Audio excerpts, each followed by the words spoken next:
বোকাগুলো ভেবেছে এতে বিদ্যুৎ অফিসের লোকের দোষ। ওরা বুঝতেই পারেনি যে এতে আমার হাত, অধ্যক্ষ আমার মুখ আছে।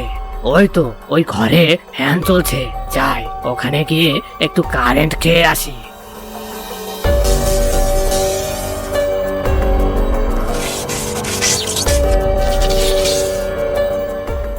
আহ, কি স্বাদ, সেই স্বাদ, নরম নরম তারে গরম গরম কারেন্ট। হা হা হা হা হা।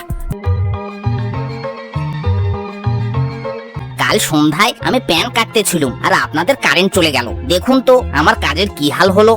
আসলেই কি শুরু করেছেন আপনারা? এই গরমে রোজ রোজ এত লোডশেডিং, আপনারা কি মানুষগুলোকে মারতে বসেছেন? দেখুন, আমরা জনগণ কিন্তু এসব অন্যায় মেনে নেব না। আরে আরে, কি বলছো এসব? শোনো পুচকে ছোড়া, তুমি যা বলছো তা কিছুই আমি বুঝতে পারছি না। তাছাড়া লোডশেডিং কোথায়? আমরা তো অতিরিক্ত লোডশেডিং দেই না। সারাদিনে সর্বোচ্চ 2 ঘন্টার বেশি লোডশেডিং তো হয় না। আত্মাদ্য, দেখ দেখ তালহা কেমন ধুলি ধুলি মিথ্যে কথা বলতে।